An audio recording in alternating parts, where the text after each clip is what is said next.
kita bisa menjalani ibadah di bulan suci Ramadan ini dengan sebaik-baiknya. Amin ya rabbal alamin.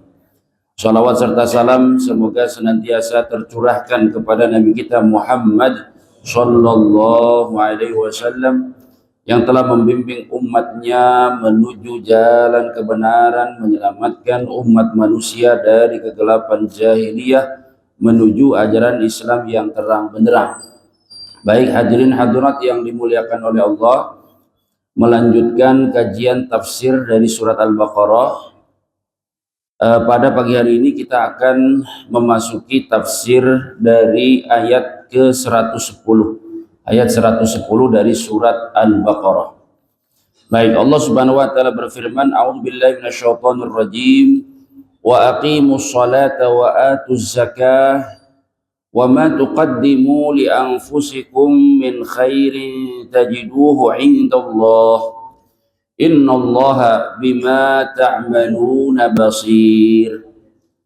Kata Allah Subhanahu wa taala, wa aqimus salata wa atuz zakah, dan dirikanlah salat, wa atuz zakah, dan tunaikanlah zakat.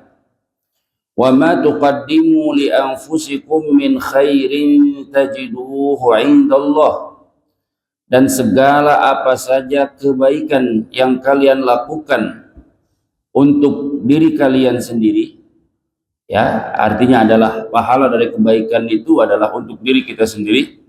Tajiduhu 'indallah, kamu akan mendapatkan pahala dari kebaikan itu di sisi Allah Subhanahu wa taala. Innallaha bima ta'maluna basir, sesungguhnya Allah Subhanahu wa taala Maha melihat, ya, atas apa yang kalian kerjakan. Jadi dalam ayat ini Allah Subhanahu wa taala memerintahkan kepada kita untuk melaksanakan 3 hal. Yang pertama adalah agar kita melaksanakan sholat. Bahkan bukan sekedar melaksanakan sholat, tetapi adalah menegakkan sholat. Wa aqimus sholah, yang artinya adalah dan tegakkan sholat. Tegakkan sholat itu artinya adalah kita melaksanakan sholat dengan semaksimal mungkin, ya, karena tegakkan sholat artinya adalah membuat sholat itu menjadi tegak.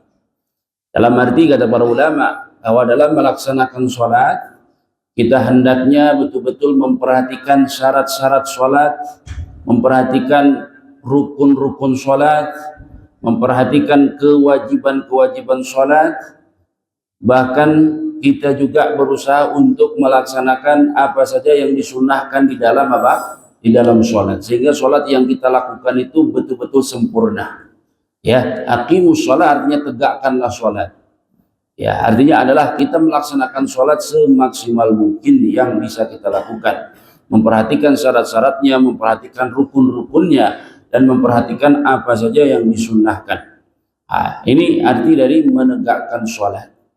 Karena kalau sekedar kita melaksanakan sholat saja, apalagi kita tidak memperhatikan apa yang diwajibkan, apa yang dirukunkan, dan apa saja yang disunnahkan, ya, belum tentu kita menjadi orang-orang yang selamat di akhirat kelak. Sebab dalam sebuah ayat Allah Subhanahu wa taala, ya, memberitakan kepada kita bahwa orang-orang yang sholat pun, atau di antara orang-orang yang sholat pun banyak di antara mereka yang celaka. Ya, ketika Allah Subhanahu wa taala mengatakan fawailul lil musallin, fawailul lil musallin, celakalah orang-orang yang sholat. Ya, bagaimana orang-orang yang sholat ini celaka itu? Alladzina hum an sholatihim sahun, yaitu adalah orang-orang yang melalaikan sholatnya. Bagaimana melalaikan sholatnya? Yaitu meremehkan sholatnya. Ya, yang diantaranya adalah menunda-nunda waktu pelaksanaannya. Ya, sholat ini ada waktu, ada batasan waktunya. Siapa saja yang melaksanakan sholat di luar batasan waktu yang telah ditetapkan, maka sholatnya tidak akan diterima oleh siapa? Allah Subhanahu wa ta'ala. Dalam sebuah ayat Allah mengatakan, inna sholata kanat 'alal mu'minina kitaban mawquta. Kata Allah Subhanahu wa taala, inna sholata kanat 'alal mu'minina, sesungguhnya sholat itu bagi orang-orang yang beriman kitaban. Kitaban artinya adalah sesuatu yang diwajibkan, mawquta yang telah dibatasi. Ya, dibatasi apa? Waktunya. Ya, karena itu di antara bentuk usaha kita menegakkan sholat adalah kita melaksanakan sholat sesuai dengan waktunya. Jangan sampai keluar dari waktu yang telah ditetapkan oleh Allah Subhanahu wa taala, khususnya waktu subuh. Ya, waktu subuh itu terbentang mulai dari terbitnya fajar sampai terbitnya apa? Matahari. Ya, jangan sampai kita memiliki kebiasaan kita menunda-nunda waktu sholat subuh sampai terbitnya matahari. Ya, itu termasuk apa namanya, orang-orang yang lalai terhadap sholatnya. Yang kata Allah Subhanahu wa taala, wailul lil musallin, celakalah orang-orang yang sholat. Orang-orang yang sholatnya seperti apa? Alladzina hum an sholatihim sahun. Itu orang-orang yang lalai terhadap sholatnya. Di antaranya kata para ulama, alladzina yuakhirunaha an waktiha, yaitu orang-orang yang mengakhirkan sholat itu dari waktu yang semestinya.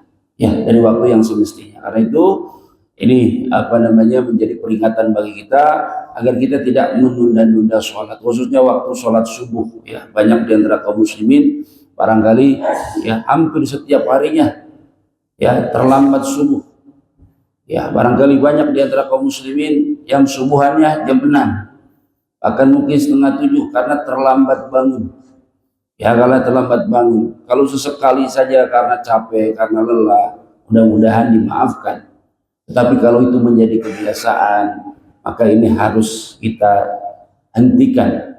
Sebab orang sholat tetapi tidak memperhatikan waktunya adalah ya dikhawatirkan termasuk orang-orang yang nanti celaka di akhirat, sebagaimana difirmankan oleh Allah Subhanahu wa taala. Karena itu kalau sholat itu adalah sesuatu yang penting bagi kita, maka kita harusnya betul-betul mempersiapkan. Misalnya sholat subuh itu penting bagi kita, maka kita jauh-jauh sebelum sholat subuh kita harus mempersiapkan.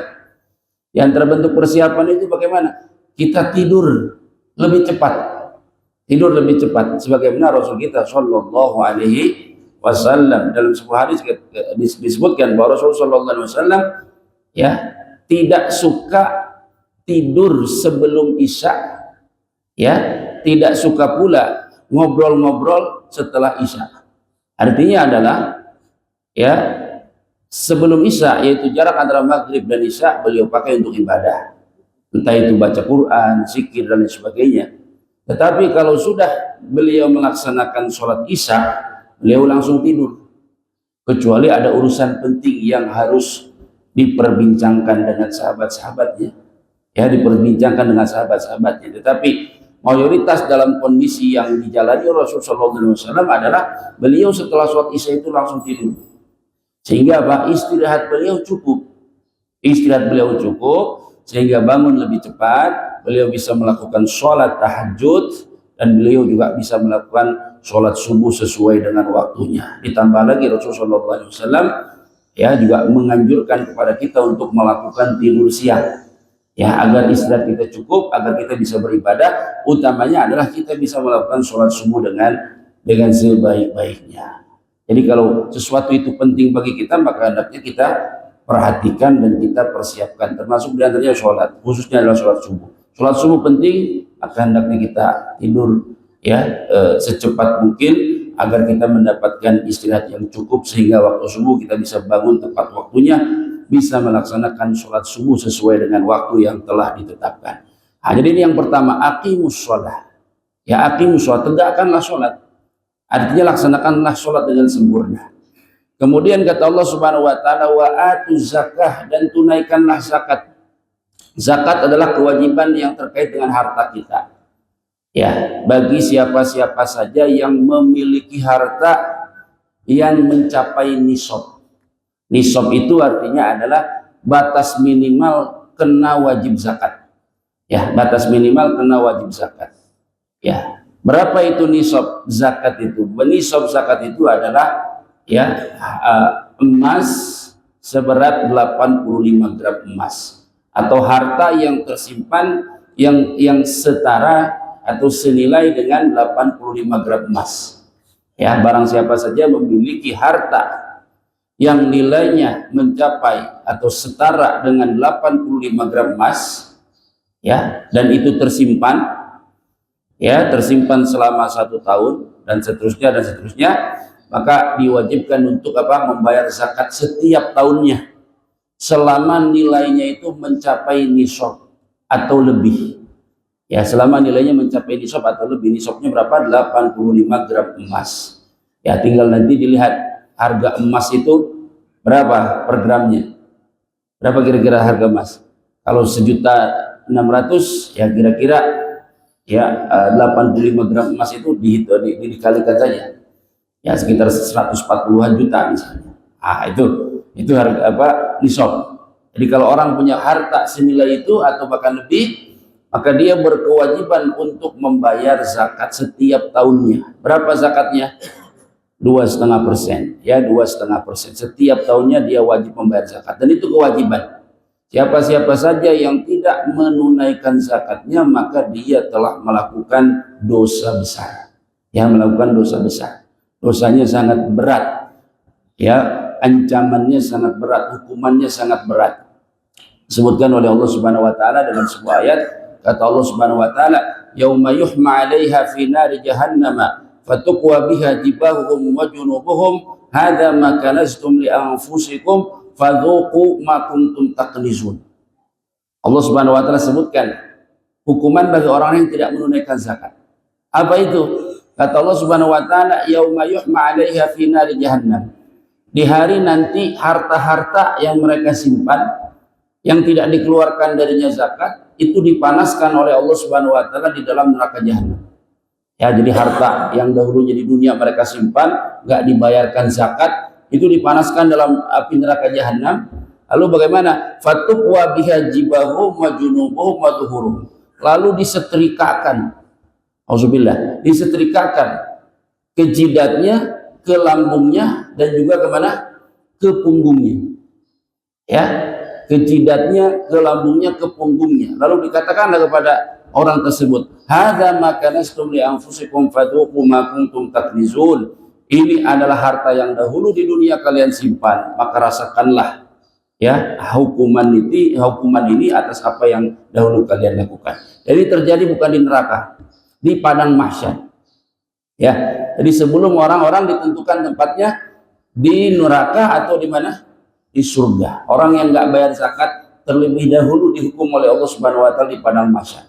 Yang kata Rasulullah dalam sebuah hadis sahih, kata Rasulullah SAW, fi yaumin kana miqdaruhu 50.000 sanah.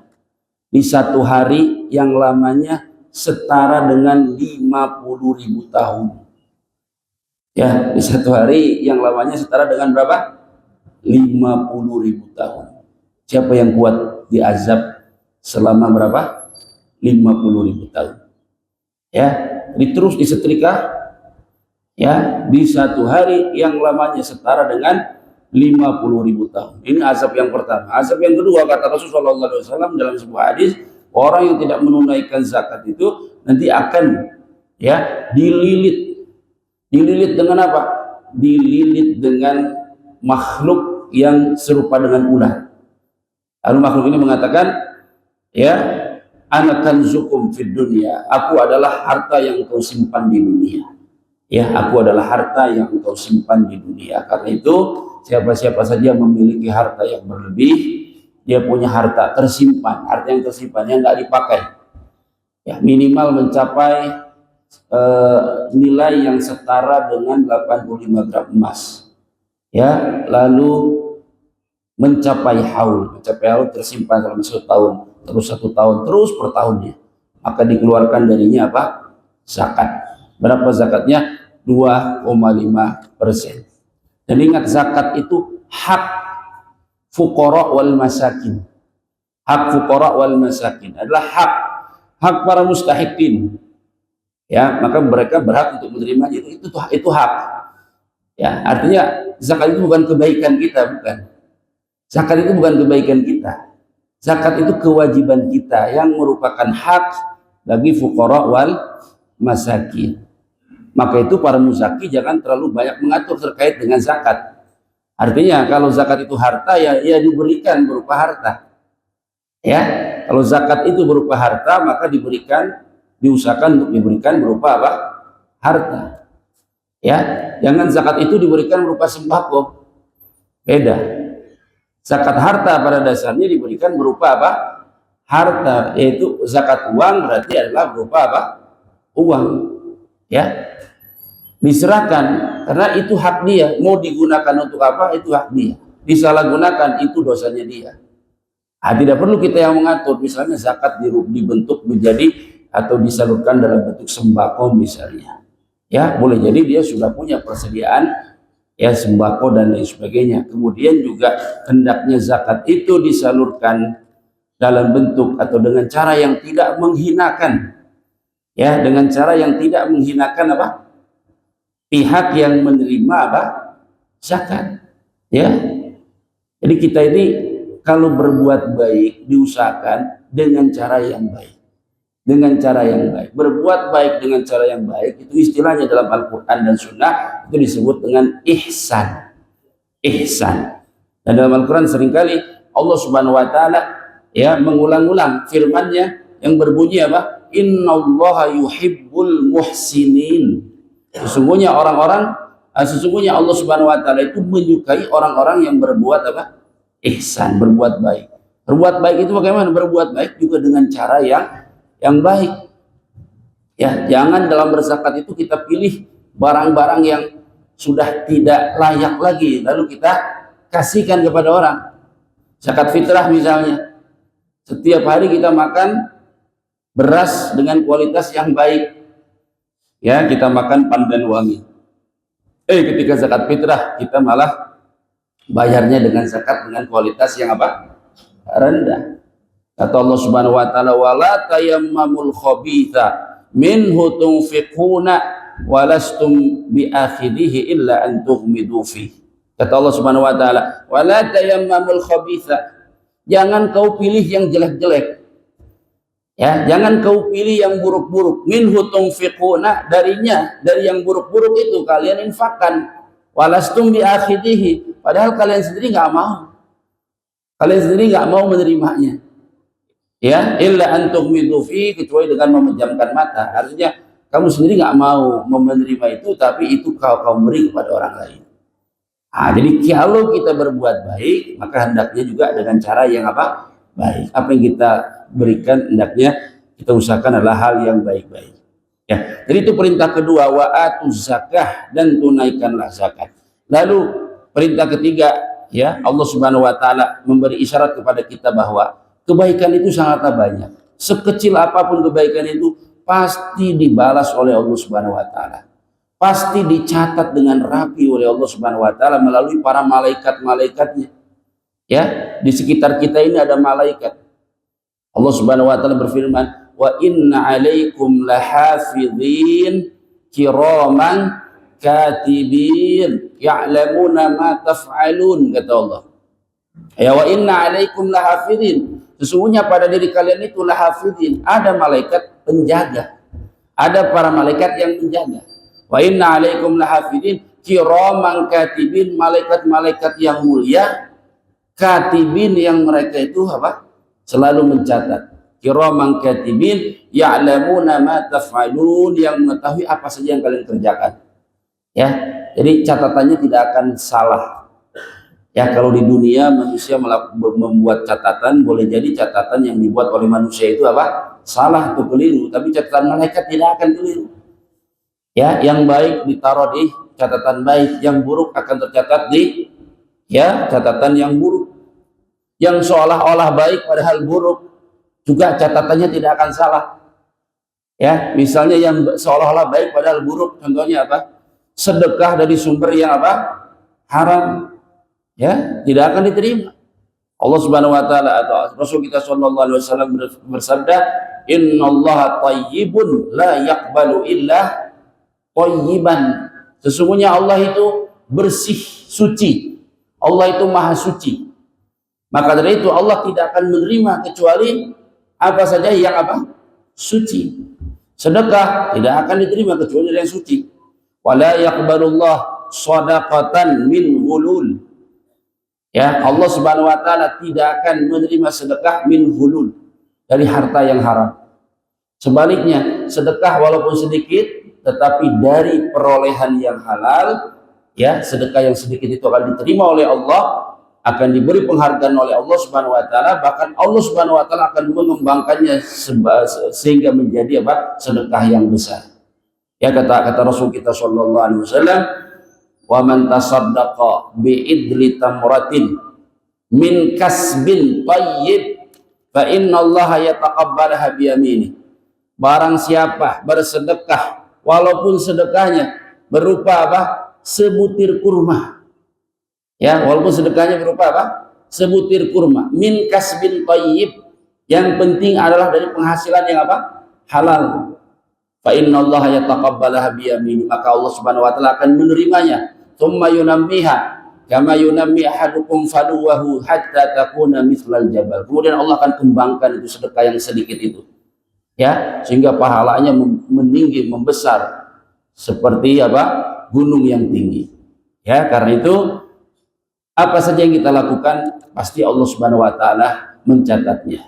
Tidak ada amalan sekecil apapun, baik itu buruk atau baik, melainkan Allah Subhanahu wa taala akan membalasnya. Wa may ya'mal mithqala dzarratin khairan yara wa may ya'mal mithqala dzarratin syarran yara. Dan Allah Subhanahu wa taala itu Maha Ghafurun Syakur. Ghafurun Syakur. Ghafur artinya Maha Pengampun. Syakur artinya dari kata syukran. Apa artinya syukran? Berterima kasih. Syakur Maha berterima kasih. Maha berterima kasih artinya Maha menghargai. Maha menghargai, ya, Maha menghargai apa saja perbuatan baik. Karena itu Allah mengatakan di sini, wa ma tuqaddimu li anfusikum min khairin, dan segala kebaikan apa saja yang kalian kerjakan untuk dirimu sendiri. Untuk dirimu sendiri karena pahalanya untuk diri kita. Allah tidak termanfaatkan. Allah Subhanahu wa taala tidak mendapatkan manfaat apapun dengan amal soleh kita. Dan Allah Subhanahu wa taala tidak tertimpa bahaya ketika kita tidak taat kepadanya. Jadi kebaikan dan keburukan itu semua kembali kepada kita. Kalau kita melakukan kebaikan, maka yang mendapatkan manfaatnya adalah kita. Kalau kita melakukan keburukan, maka ya yang tertimpa keburukan itu sesungguhnya adalah diri kita apa? Sendiri. Maka Allah Subhanahu wa taala mengatakan, "Wa ma tuqaddimu li anfusikum min khairin tajiduhu indallah." Dan segala kebaikan apa saja yang kalian kerjakan untuk diri kalian sendiri, maka kalian akan mendapatkan pahalanya di sisi Allah.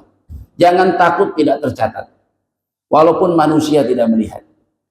Ya, maka dari itu ayat ini seharusnya mendorong kita untuk mau melakukan kebaikan apa saja, walaupun kebaikan itu dianggap remeh. Ya, kata Rasulullah SAW, la tahqiranna minal ma'rufi syai'an walau antalqa akhaka biwajhin talq. Jangan kalian meremehkan kebaikan ya sekecil apapun, walaupun kebaikan itu dalam bentuk engkau berjumpa dengan temanmu, dengan saudaramu dengan wajah yang apa? Berseri-seri. Ya, banyak kesempatan-kesempatan yang baik. Kita jalan misalnya, berjalan dimanapun kita menemukan adanya sampah misalnya. Sampah itu kita pungut, lalu kita simpan, kita buang di mana? Tempat sampah. Jangan kira itu nggak dicatat. Jangan kira itu tidak dicatat. Kita jalan terus di tengah jalan ada batu yang membahayakan, ya. Lalu kita ambil, kita singkirkan ke pinggir supaya orang tidak tersandung atau kendaraan tidak tersandung.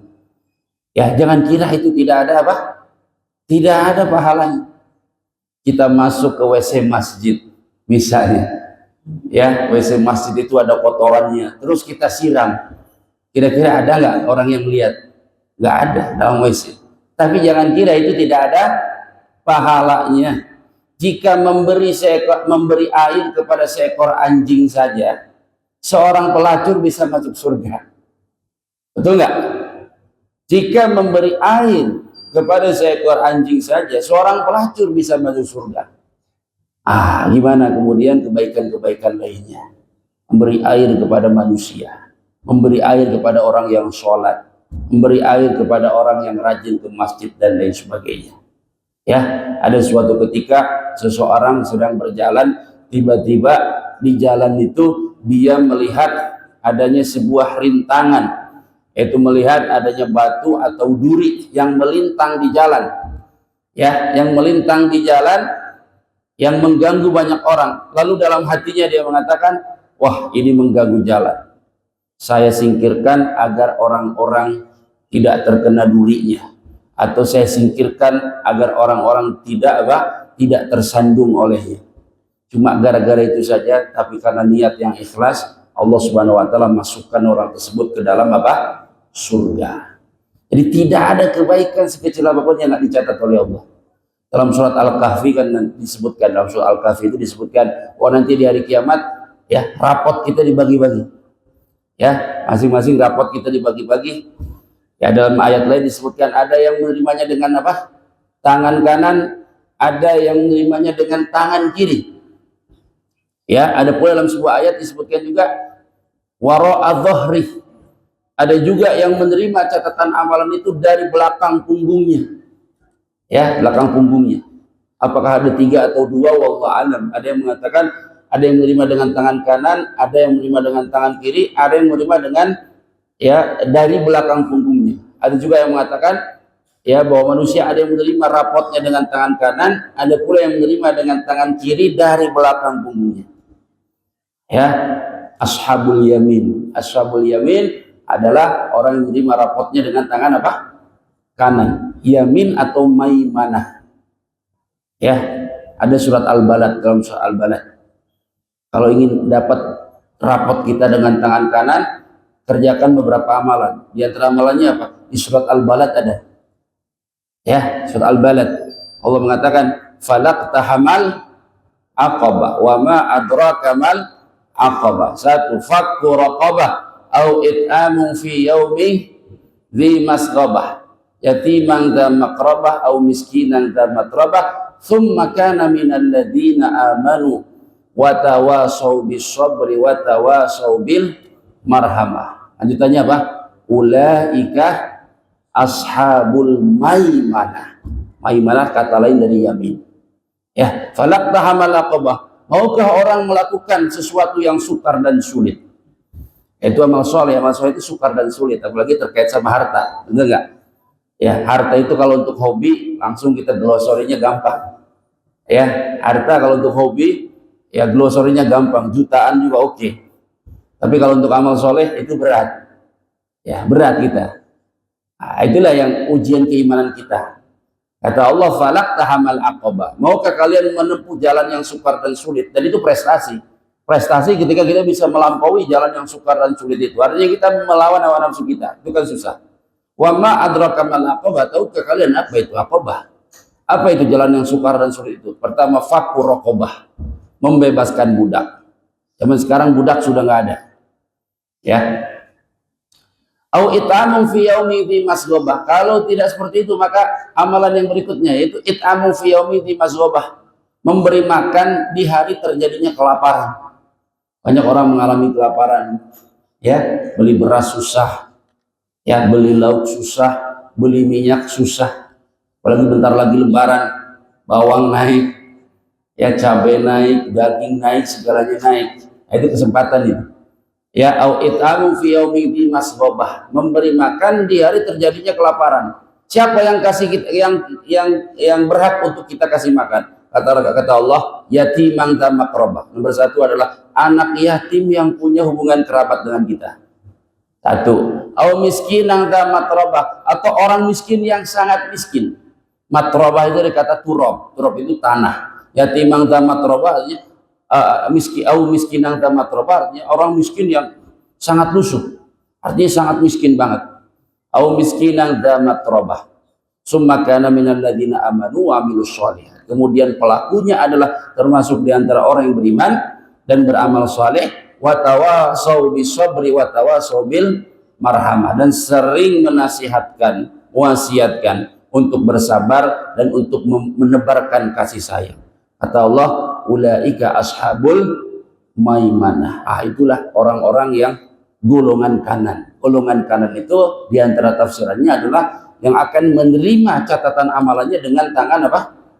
Kanan. Yang akan menerima catatan amalannya dengan tangan kanan. Kapan itu? Nanti di akhirat dibagi-bagikan. Kalau sudah dibagi-bagikan nanti kita buka, semua tercatat di situ. Ya, kata Allah Subhanahu wa taala tentang orang-orang yang nanti menyesal ketika dibagi rapot dia nyesal. Ya, dibagi catatan amalannya dia nyesal. Dia mengatakan, "Mali hadzal kitab la yughadiru shaghiratan wala kabiratan illa ahsaha wa wajadu ma 'amilu hadiran wa la yadhlimu rabbuka ahada." Kata Allah Subhanahu wa taala, orang-orang nanti pas dibagi ya catatan amalannya, dia akan buka. Pas buka dia mengatakan, "Mali hadzal kitab, ini buku apa? La yughadiru shaghiratan wala kabiratan illa ahsaha." Tidak ada sesuatu amalan kecil maupun besar kecuali apa? Tercatat di dalamnya. Wa wajadu ma 'amilu hadiran, dan mereka dapati apa yang mereka amalkan itu hadir atau tertulis di dalamnya. Lalu kata Allah, "Wa la yadhlimu rabbuka ahada." Dan Tuhanmu tidak menzalimi siapapun.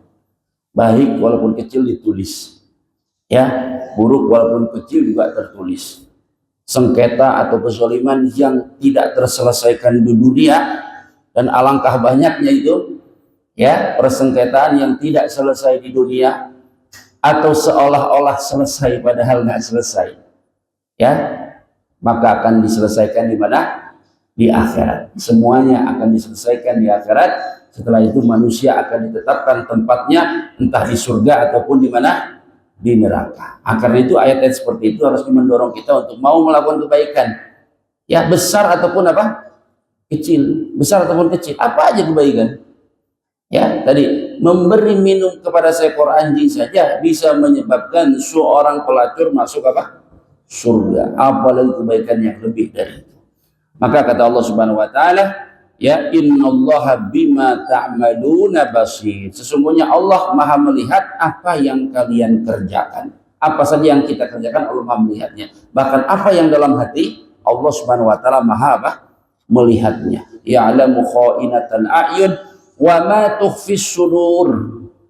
Allah Maha mengetahui mata-mata yang berkhianat. Ya, mata-mata yang berkhianat. Ya, kemudian apa? Wa ma tukhfis sudur, dan Allah Maha mengetahui apa yang tersimpan di dalam apa? Di dalam hati. Ya, baik, ini ayat 110. Kemudian ayat berikutnya, pada ayat berikutnya Allah Subhanahu wa taala kembali menerangkan tentang karakter dan perilaku orang-orang ahlul kitab, khususnya Yahudi. Ya, khususnya Yahudi, demikian pula Nasrani.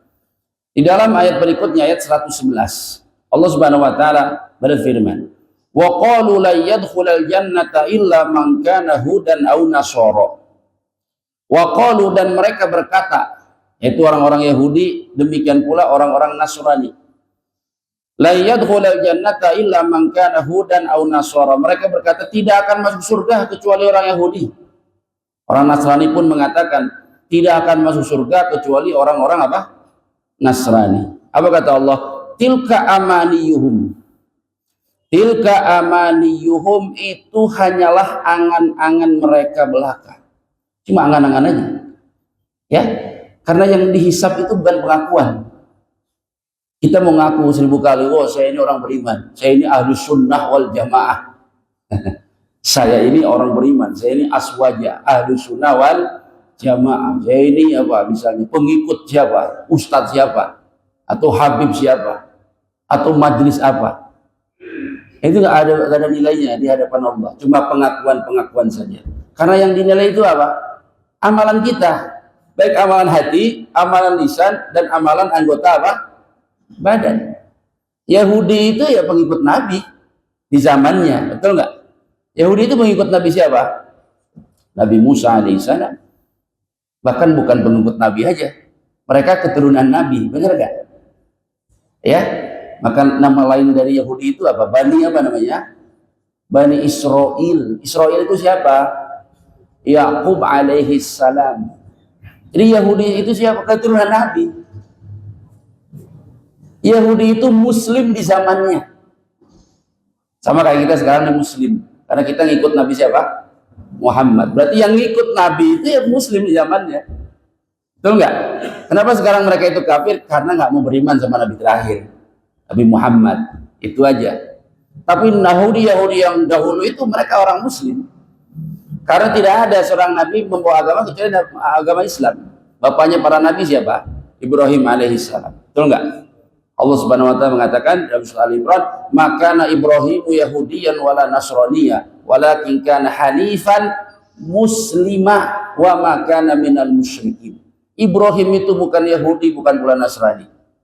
Walakin kana hanifan, akan tetapi Ibrahim itu adalah seorang pribadi yang menjauhi kesyirikan. Itu hanifan. Kemudian apa? Muslima. Ibrahim itu adalah seorang muslim. Muslima wa ma kana minal musyrikin. Dan Ibrahim bukanlah orang-orang yang melakukan apa? Kesyirikan. Ibrahim itu bapaknya para nabi. Terlahir dari Nabi Ibrahim itu nanti adalah Ismail dan juga siapa? Ishak. Ismail nanti dari keturunannya nyambung kepada Nabi kita Muhammad Sallallahu Alaihi Wasallam. Kalau dari Ishak nanti Yakub, Yusuf dan seterusnya keluar nabi-nabi di situ. Nabi Musa alaihissalam. Nabi paling banyak itu adalah dari kalangan Bani Israel. Ya, siapa aja? Banyak. Nabi Sulaiman, Nabi Yusuf, Nabi Daud. Ya, banyak lagi para nabi, Nabi Musa dan nabi-nabi yang nggak disebutin. Yang kita hafalkan cuma ada berapa?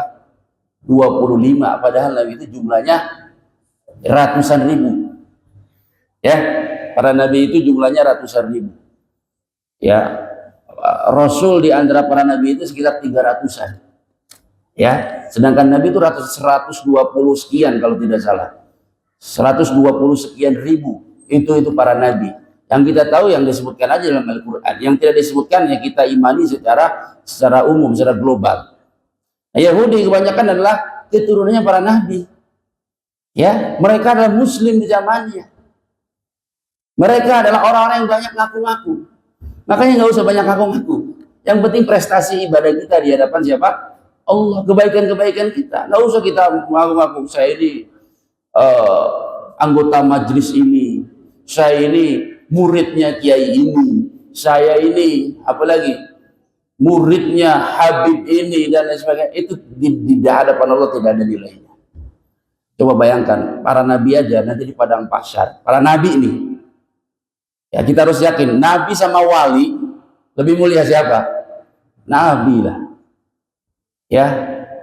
Sekarang ini orang-orang wali kan kita yang nyebut dia wali, belum tentu wali beneran. Ya. Wali beneran sih, wali murid tapi. Ya. Yang dianggap wali itu kan kita yang nyebutnya dia wali, bukan Allah yang mengangkatnya. Betul nggak? Bukan Allah yang mengangkat dia. Kalau mengangkat itu kan ada wahyu. Terus ada pembuktiannya. Pembuktiannya itu banyak. Satu mukjizat, pengakuan-pengakuan orang-orang penting di zamannya. Misalnya Nabi, ada pendeta-pendeta yang mereka baca dalam kitab suci mereka bahwa ciri-ciri itu ada pada diri Nabi kita Muhammad SAW. Kalau sekarang kita bagaimana melakukan verifikasi? Ya, si ini wali beneran atau bukan? Ya, gimana caranya kita melakukan verifikasi, validasi?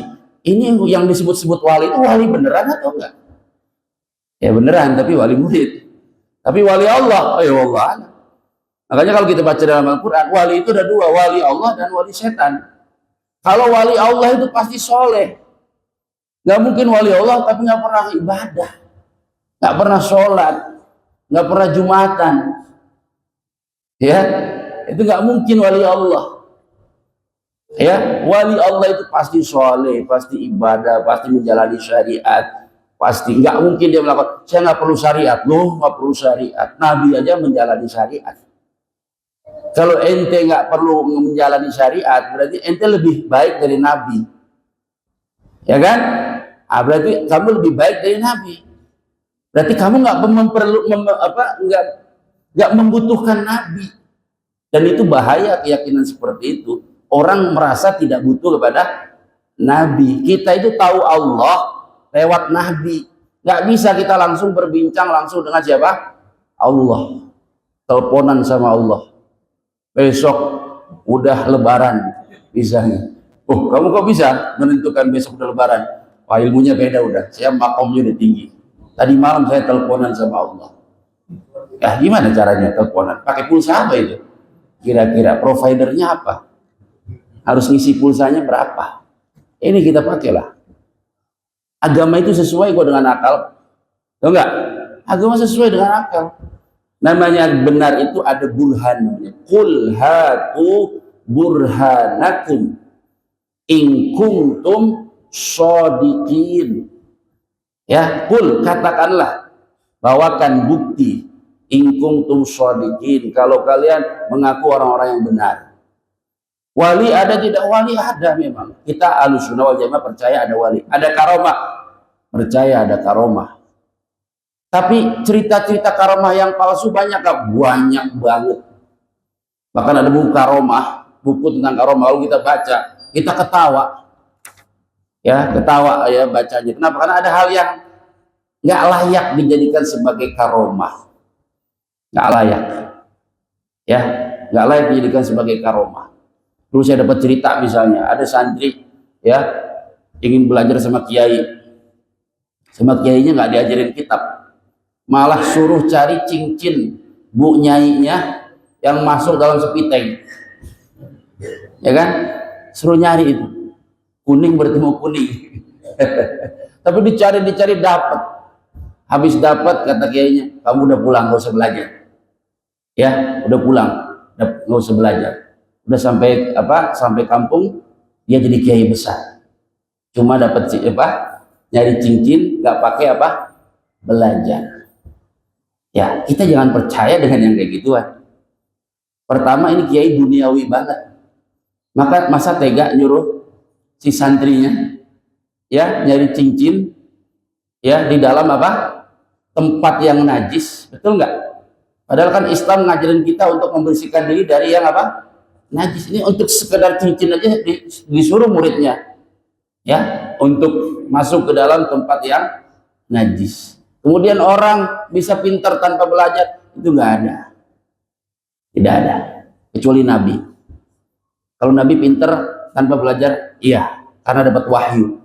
Nabi itu nggak belajar. Nabi itu buta huruf. Betul nggak? Tapi buta huruf bagi Nabi keistimewaan. Supaya orang nggak menuduh bahwa apa yang ada dalam Al-Quran adalah tulisan siapa? Nabi. Gimana dia nulis, baca aja nggak bisa. Kan seperti itu. Ya, tapi kalau manusia biasa nggak bisa, dia jadi pintar tanpa belajar. Apa yang ingin dicapai itu dalam hukum umum di dalam kehidupan adalah apa yang ingin dicapai harus ada usahanya, betul nggak? Dicontohkan oleh Nabi dalam proses misalnya hijrah.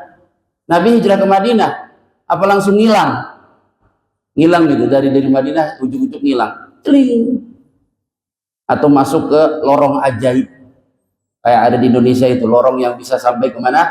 Ke Mekah. Itu kalau ada zaman Nabi itu sahabat masuk itu aja. Kalau mau ke Madinah, benar nggak? Ayo masuk nih, biar langsung bisa sampai Madinah. Tapi apakah seperti itu? Enggak. Nabi itu mau hijrah, usahanya maksimal. Runding dulu sama siapa? Abu Bakar, betul nggak? Runding dulu sama Abu Bakar. Habis runding sama Abu Bakar nyiapin ontaknya, disiapin sama ontak. Baru diparkirin di belakang rumahnya. Oke, habis gitu cari orang yang bisa disewa untuk nunjukin jalan, betul nggak? Untuk nunjukin jalan, terus merencanakan perjalanan. Merencanakannya gimana? Oh, kita hendaknya milih rute yang nggak biasa dilalui oleh orang-orang Arab. Ya, terus Nabi naik onta jalan sampai dia bersembunyi di dalam di dalam gua, betul nggak? Atau di gua yang ada dalam sebuah gunung. Gua apa namanya itu? Gua Thur, ya kan? Yang pernah umrah coba lihat, gua Thur itu tingginya kayak gimana? Tingginya luar biasa. Itu usaha dilakukan oleh Nabi ketika beliau berhijrah. Artinya tawakal yang benar itu usaha. Orang muslim itu usaha. Ya, jangan mudah menerima cerita-cerita palsu. Cerita-cerita palsu untuk kemudian kita malah tidak mengikuti Nabi kita Muhammad Sallallahu Alaihi Wasallam. Ya, jadi kalau ingin mengikuti manusia, ikuti Nabi. Ya, wali ada, wali memang ada, karomah ada karomah. Cuma hati-hati, wali palsu itu banyak. Karena kan kita nggak tahu nih, seorang wali yang dianggap wali ini wali beneran atau wali palsu. Gimana cara kita memverifikasinya? Gimana cara kita memvalidasinya? Gimana caranya? Kalau Nabi jelas banyak diakui orang, dilihat dari kejujurannya, betul nggak? dilihat dari banyak hal. Orang sulit menerima bahwa Muhammad itu, ya, sulit tidak menerima. Orang sulit menolak bahwa Muhammad itu adalah nabi. Bahkan seorang Yahudi di zamannya namanya Huyai bin Akhtab. Huyai bin Akhtab, yaitu ayah dari istri Nabi. Istri Nabi ada satu orang namanya Sofiyah binti Huyai. Bapaknya itu Huyai bin Akhtab, Yahudi. Huyai bin Akhtab, ya, dia mengingkari bahwa Muhammad adalah seorang nabi. Tapi hati kecilnya mengatakan Muhammad adalah nabi. Sama saudaranya dia suka mengintai Nabi, diam-diam mengintai Nabi. Diam-diam mengintai Nabi, dia melihat gerak-geriknya. Terus dia tanya sama saudaranya, kira-kira menurut kamu dia nabi bukan? Nabi. Aku pun demi Allah, aku pun meyakini dia nabi.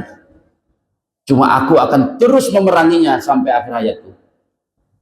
Aku akan terus memeranginya sampai akhir hayatku. Karena dia dari Arab, sedangkan dirinya dari siapa? Dari mana? Yahudi. Itulah hasad namanya. Ya, hasad. Jadi Muhammad itu sulit ditolak bahwa dia seorang nabi. Ya, karena bukti-buktinya banyak. Tapi kalau yang sekarang disebut wali-wali, kita nggak tahu benar atau enggak. Habis gitu juga nggak ada perintah. Ada nggak perintah dalam Al-Quran? Ikutilah wali. Ada nggak perintah? Satu ayat aja. Ikutilah wali. Nggak ada. Yang ada ikutilah siapa? Nabi kita Muhammad Sallallahu Alaihi Wasallam. Kalau dia wali, kalau dia ulama, kita hormati. Kita hormati. Tetapi tidak semua apa yang dia lakukan, apa yang dia katakan A sampai Z-nya kita ikuti semua, enggak. Kata Imam Malik radhiyallahu taala anhu, beliau mengatakan, kulluna radun wa mardud. Setiap kita ini manusia, pantas menolak dan pantas ditolak. Ya, kita setiap manusia ini pantas untuk menolak, layak untuk menolak. Boleh kita menolak pendapat selama pendapat itu pendapat manusia, bukan wahyu berupa Al-Quran ataupun hadis Rasul kita Shallallahu Alaihi Wasallam. Cuma pendapat. Semua kita layak untuk menolak dan layak juga untuk ditolak. Yang kedua juga digaris bawahi, layak pula untuk ditolak. Jangan marah kalau pendapat kita apa? Ditolak. Jangan kita memposisikan diri sebagai Rasulullah. Ya, ketika pendapat kita ditolak, langsung kita marah. Kamu menolak Rasulullah. Enggak menolak Rasulullah, menolak penyampainya. Walaupun yang kita sampaikan hadis, belum tentu dia menolak hadis, tapi dia boleh jadi tidak percaya dengan orang yang menyampaikannya, kan seperti itu. Karena manusia bisa jadi bohong, bisa jadi lupa, bisa jadi teledor dan lain sebagainya. Maka dari itu kembali kepada ayat ini. Allah menggambarkan tentang perilaku buruk orang Yahudi dan Nasrani. Bukan sekedar agar kita mencela orang Yahudi dan Nasrani, bukan sekedar untuk itu, tetapi sebagai pelajaran untuk kita juga jangan seperti itu. Itu ngaku-ngaku wah kita bakal selamat di akhirat. Nggak ada yang selamat. Nabi aja nggak menjamin keselamatan. Orang yang paling dekat sama Nabi siapa? Fatimah. Ada di sini di Indonesia ini lebih dekat dengan Nabi dengan Fatimah. Ada nggak? Ada. Nabi itu di akhirat semua Nabi mengatakan nafsi nafsi nafsi nafsi nafsi nafsi. Apa nafsi nafsi itu? Saya hanya mengurusi diri saya sendiri. Ya, saya hanya mengurusi diri saya sendiri. Pergilah kalian. Pertama Nabi Adam didatangi. Wahai Nabi Adam, ya, tolong bantu untuk menghadap Allah agar kita ini segera diselesaikan ini di padang mahsyar. Triliunan manusia nanti dibangkitkan oleh Allah Subhanahu wa taala. Nggak ada kumpul-kumpul kayak di Indonesia misalnya. Kalau sekarang orang kumpul-kumpul sama kiainya, nggak ada itu, nggak ada. Tidak ada. Ya, nggak ada kumpul-kumpul. Di padang mahsyar kumpul-kumpul, ini kelompok ini. Enggak. Nabi aja mengatakan nafsi, nafsi. Kalau nggak percaya dalam Al-Quran, Allah mengatakan yauma yafirrul mar'u min akhihi wa ummihi wa abi wa sahibati wa bani likulli imri'in minhum yauma idzin sya'nun yughni. Di hari kiamat itu masing-masing orang lari dari orang lain. Kenapa? Dia takut dituntut. Ya, takut dituntut. Dari istrinya dia lari, dari anaknya dia lari. Ya, para nabi aja ketika di padang mahsyar dia mengatakan nafsi nafsi. Aku hanya mengurusi diriku sendiri, keselamatan untuk diriku sendiri. Innallaha ghadibal yauma ghadaban lam yaghdab mithlahu qablahu qattun wa lan yaghdab mithlahu ba'dahu qatt. Allah pada hari ini sedang murka dengan murka yang sangat besar. Tidak pernah Allah murka sebesar ini sebelumnya, dan setelahnya tidak akan murka sebesar ini. Ya, Nabi Adam mengatakan, idhabu ila Nuh, pergi kalian ke Nuh. Maka manusia pergi ke Nabi Nuh. Semua juga mengatakan, nafsi, nafsi. Ya, aku hanya mengurusi keselamatan diriku sendiri. Nabi Nuh mengatakan, pergilah kalian kepada Musa. Nabi Musa pun menjawab dengan jawaban yang sama, lalu mengatakan, pergilah ke Nabi Isa. Nabi Isa pun menjawab dengan jawaban yang sama, sampai akhirnya mereka mendatangi Nabi kita Muhammad Shallallahu Alaihi Wasallam. Baru beliau sujud di hadapan Allah, baru seketika itu Allah Subhanahu Wa Taala bersedia untuk memutuskan perkara-perkara antara hamba-hambanya. Tapi lihat di situ para nabi mengatakan nafsi, nafsi. Nabi Muhammad pun mengatakan kepada Fatimah, ya Fatimah binta Muhammad, wahai Fatimah putrinya Muhammad, saluni minal mali masyiti. Kalau kamu ingin mendapatkan manfaat dariku, mintalah dariku hari ini, yaitu di dunia. La as'alu anki ahadan ghairak. La ugni anki minallahi syai'a. La ugni anki minallahi syai'a. Aku tidak bisa memberikan kepadamu manfaat sedikit pun di hadapan siapa? Allah. Walaupun kita yakini Nabi itu bisa memberi apa? Syafaat. Tapi syafaat itu syaratnya adalah Allah meridhoi pihak yang diberi syafaat. Allah meridhoi pihak yang diberi apa? Syafaat. Syafaat itu pertama adalah Allah memberi izin kepada hambanya untuk memberi syafaat. Itu. Yang kedua, Allah meridhoi pihak yang diberi apa? Syafaat. Kalau pihak yang akan diberi syafaat orang kafir misalnya, tidak berlaku syafaat itu. Hanya kepada satu orang saja yang bisa berlaku, yaitu kepada paman beliau, yaitu siapa? Abu Thalib saja. Itu pun tidak dikeluarkan dari neraka, ya, tapi diperingan apa? Azabnya di neraka. Karena itu kita ini orang muslim, ngaji yang benar itu nih, ngaji yang benar tidak membuat kita semakin sombong, tidak membuat kita semakin aman, tidak membuat kita semakin merasa akan selamat di akhirat. Enggak. Ngaji yang benar itu adalah membuat kita semakin takut kepada siapa? Allah. Semakin rendah hati kepada orang-orang beriman.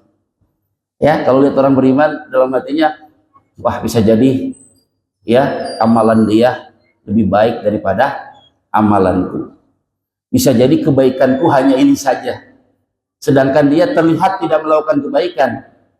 Ya, padahal mungkin boleh jadi dia kebaikannya lebih banyak, tapi tidak apa? Terlihat. Kalau kita kan enggak seperti itu. Kita merasa kitalah. Ya, tapi kalau keburukan, mereka itu adalah, selalu mereka. Kalau keburukan mereka, kalau baik kita. Kami adalah, enggak ada kami.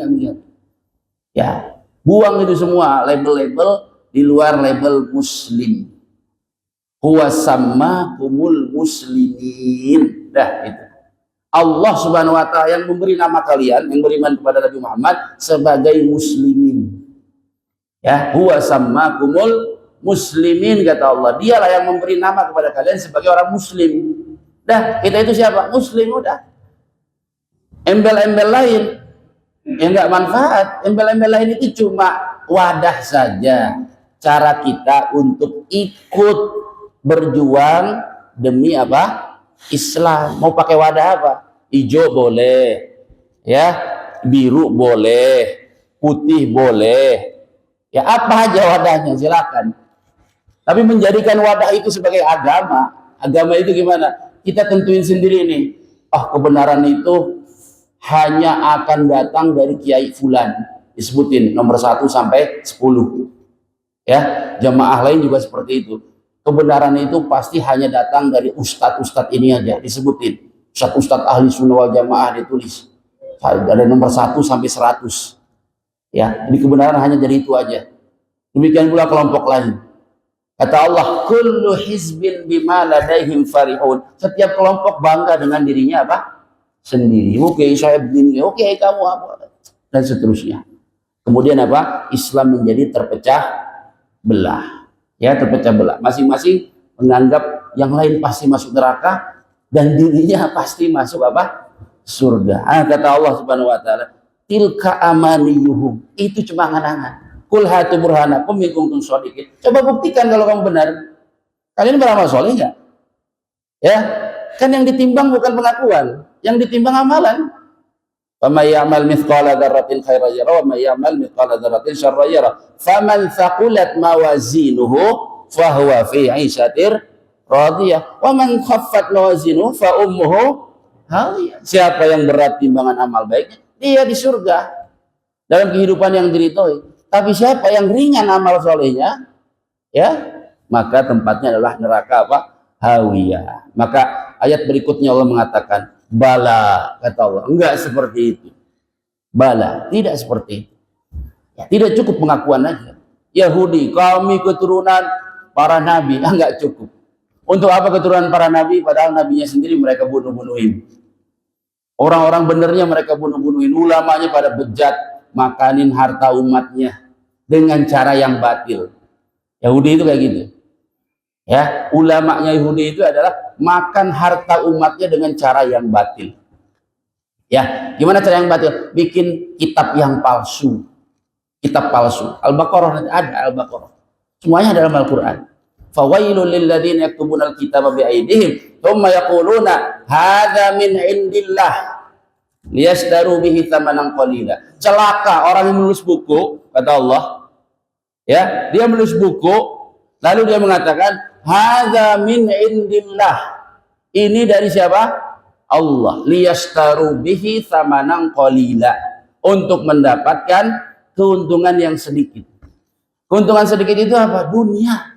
Dunia itu keuntungan sedikit. Walaupun 1 M itu keuntungan yang sedikit. Kalau harus mempertaruhkan apa? Akhirat kita. Karena akhirat itu surga itu paling rendahnya aja, paling rendahnya adalah kenikmatan bumi 10 kali lipat, itu paling rendah. Yang paling terakhir masuk surga itu. Ya.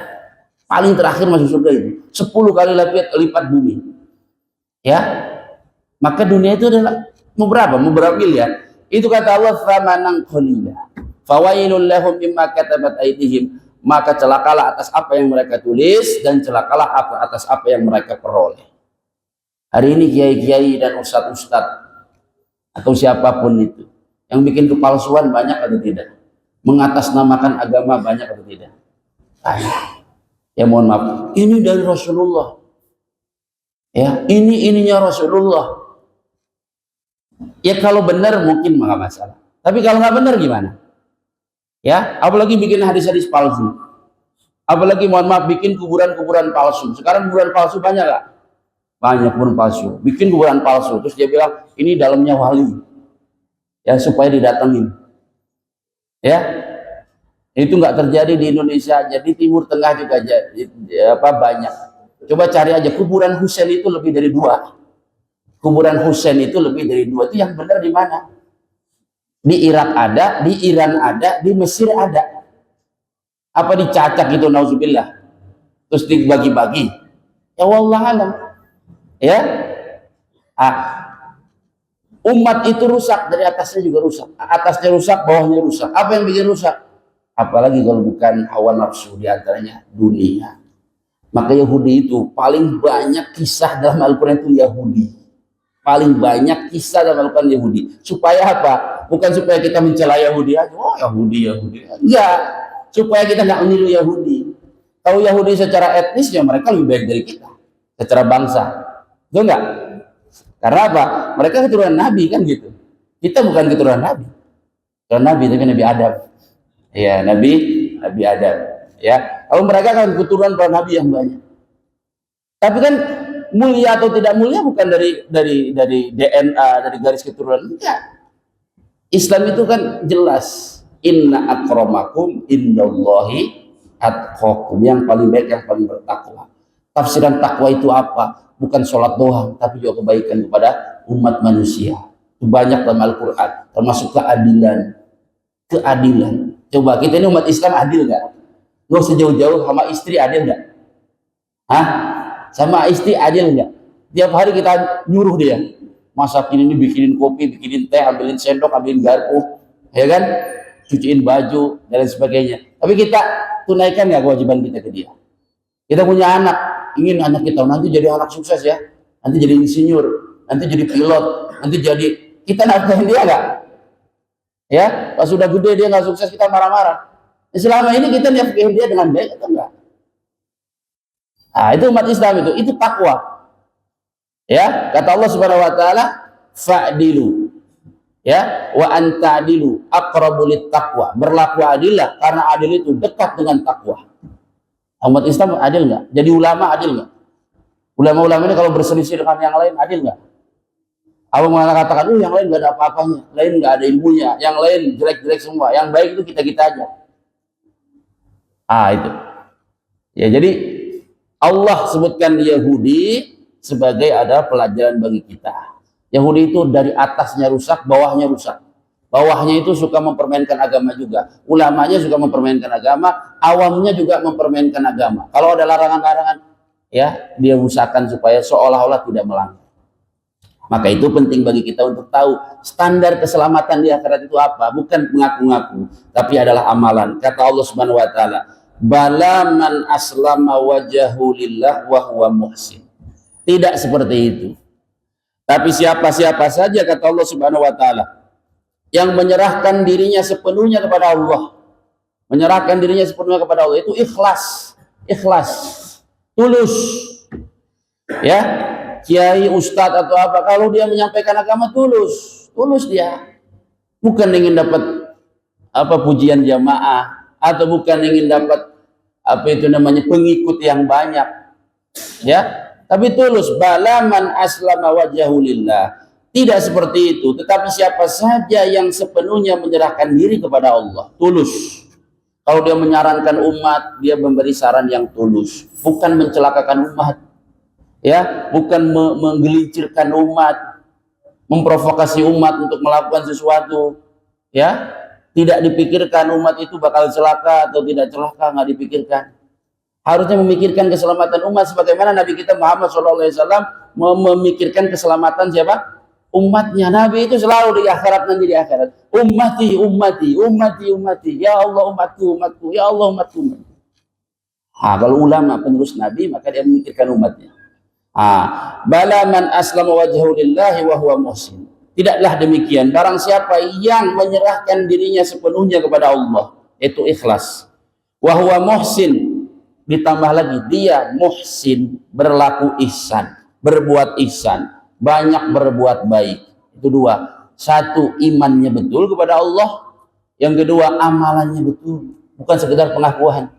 Ya, wa huwa muhsin, falahu ajruhu inda rabbih, maka, ya, kata Allah Subhanahu wa taala, maka ajruhu inda rabbih, dia mendapatkan pahalanya di sisi Tuhannya, ya, dimasukkan dalam surga dan lain sebagainya. Wala khaufun alaihim wala hum yahzanun, dan mereka tidak ada rasa takut pada diri mereka dan tidak ada rasa sedih hati. Ya, tidak ada rasa takut dan tidak ada rasa sedih hati di akhirat, demikian pula dalam kehidupan dunia. Siapa itu? Satu orang yang berserah diri kepada Allah, ikhlas, dan dia itu muhsin, artinya adalah banyak melakukan kebaikan. Jadi intinya nggak usah kita banyak ngaku-ngaku, berbangga diri dan lain sebagainya. Yang mengetahui kita itu baik atau tidak adalah Allah.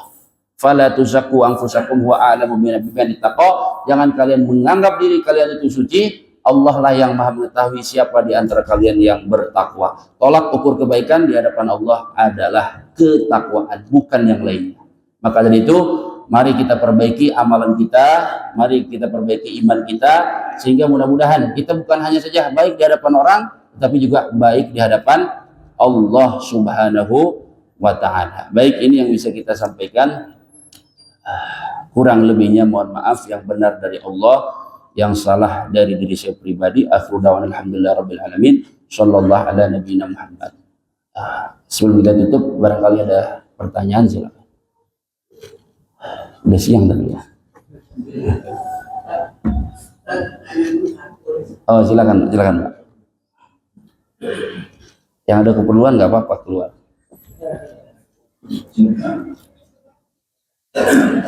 Assalamualaikum.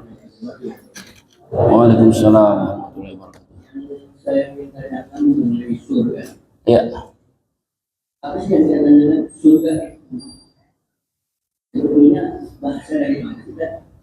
Kalau kita berdasarkan original, Ya. bukan jannah. Gimana? Jannah. Oh ya, jannah. Artinya dalam terjemahan. Kebun. Ya, betul. Surga ini apa sih sebetulnya? Ya. Dari bahasa mana? Ya. Dari mana kita? Baik, surga itu dari bahasa mana? Tentunya dari bahasa Indonesia. Betul nggak? Cuma bahasa Indonesia lebih khususnya dari mana? Ya, apakah kan Indonesia ini banyak, betul nggak? Ada Melayu, ada Jawa, ada Sunda, dan lain sebagainya. Nah, surga itu apa artinya? Ya, seperti ini ya. Intinya seperti ini. Penerjemahan dari istilah Arab ke Indonesia, termasuk penerjemahan nih, istilah-istilah agama ke Indonesia, itu boleh-boleh aja. Itu boleh-boleh saja.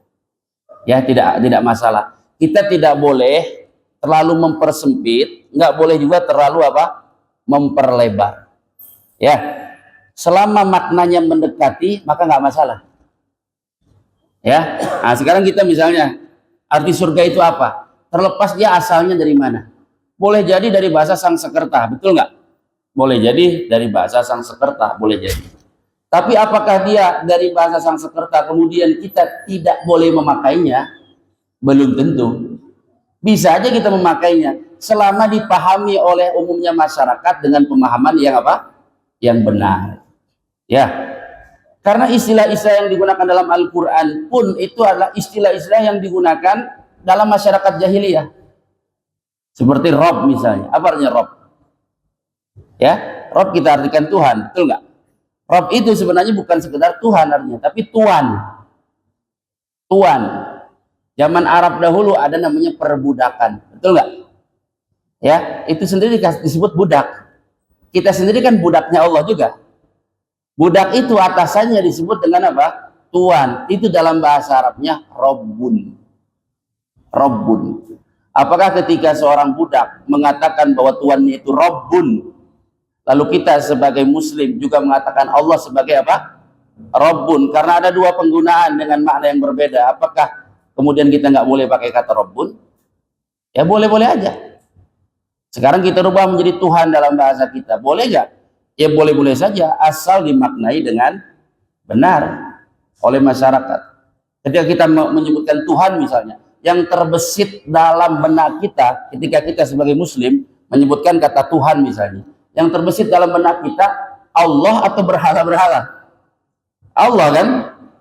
Ya, ketika kita sebut nama Tuhan, yang terbesit dalam benak kita kan Allah sebagai muslim. Bukan misalnya Tuhan-Tuhan yang ada di candi-candi misalnya, kan bukan. Artinya apa? Penerjemahan istilah agama ke bahasa lain termasuk bahasa Indonesia itu sah-sah saja. Yang penting dimaknai dengan makna yang apa? Benar. Surga misalnya. Ya, surga.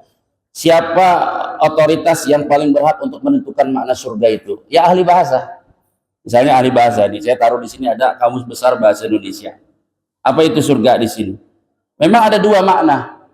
Yang pertama, alam akhirat yang membahagiakan roh manusia yang hendak tinggal di dalamnya. Ini mana yang benar, mana yang sejalan dengan agama kita, bahwa surga itu alam di akhirat, ya, yang menjadi cita-cita kita dan kita akan hidup di dalamnya. Ada makna kedua, yaitu adalah kayangan atau tempat kediaman Batara, Batara Siwa, ya, disebut juga dengan surga loka. Ya, makna ini adalah makna yang populer di kalangan orang-orang non-muslim, entah itu Buddha atau Hindu. Tetapi kan ada dua makna. Makna itu bisa, makna dari sebuah kata itu, ya, bisa menjadi makna yang tertentu jika kita melihat konteksnya. Paham ya? Konteksnya. Jadi nggak masalah dengan kata surga. Yang penting kita lihat konteksnya. Kalian berbicara muslim misalnya, kita akan masuk surga. Ustadz misalnya mengatakan kata, kita akan masuk surga. Mungkinkah yang disebut sama ustadz itu makna yang kedua? Nggak mungkin. Yang dimaksud adalah surga itu adalah jannah. Cuma kalau kita konsisten dengan istilah jannah, banyak orang nggak paham, betul nggak? Kita akan masuk jannah misalnya, nggak semua orang paham. Kata Rob misalnya, Rob, nggak semua orang paham. Orang Indonesia ada yang menafsirkannya dengan Tuhan atau menerjemahkannya dengan Tuhan. Di daerah-daerah ada yang menafsirkannya dengan apa? Gusti, Gusti Allah, benar nggak? Ya, Gusti Allah yang maha agung misalnya, yang maha agung. Masalah nggak masalah. Gusti itu kan Tuhan. Memang ada pemakaian Tuhan itu tuannya dari seorang budak, yaitu budak yang memiliki dirinya, budak yang dimiliki oleh seseorang. Tuhan juga bisa berarti adalah Tuhan yang maha besar. Ya, nah, jadi penerjemahan itu nggak masalah, kita tidak terlalu mempersempit, tidak juga memperluas. Selama dipahami dengan baik, maka nggak masalah. Termasuk surga, termasuk Tuhan dan lain sebagainya. Ya, termasuk surga, termasuk Tuhan dan lain sebagainya. Dan makna itu bisa ditentukan maknanya sesuai konteksnya. Konteks itu apa sih? Konteks itu sesuatu yang di luar kata. Misalnya surga. Konteks dari makna surga itu apa? Kita lihat siapa yang berbicara. Satu, kita lihat kalimat sebelumnya, kita lihat kalimat setelahnya. Ketika yang berbicara adalah muslim. Ya, apalagi misalnya ustadz atau kiai, dia berbicara surga, terus dia imbuhi kata Allah misalnya, Allah akan memasukkan orang-orang beriman ke dalam apa? Surga. Tentunya makna surga adalah bukan makna yang dipahami oleh orang selain muslim, karena bahasa itu adalah sesuatu yang dimiliki bersama, betul nggak? Meja ini, kata meja, dimiliki bersama nggak? Dimiliki bersama, baik muslim atau non muslim menamakan ini adalah meja, kan seperti itu. Tuhan, makna yang dipahami, kata yang dimiliki oleh bersama. Cuma makna dan maksudnya apa tergantung konteksnya. Konteksnya itu dilihat siapa yang berbicara, oke, kemudian juga kondisinya seperti apa, kemudian kata sebelum dan setelahnya juga seperti apa. Sama ketika kita menyebut singa, ya, singa, ya. Kalau hanya satu kata aja singa aja, satu kata aja tanpa kita letakkan dalam kalimat, yang terbesit dalam benak kita apa? Singa itu hewan buas, betul nggak? Ya. Tapi kalau kita letakkan dalam kalimat, misalnya Jumatan kemarin, ya, saya menyimak singa di atas podium, ya, saya menyimak apa, atau saya melihat khutbah yang begitu berapi-api dari singa di atas podium. Kira-kira singa itu siapa? Apa khotibnya itu seekor binatang? Enggak, tapi seorang apa?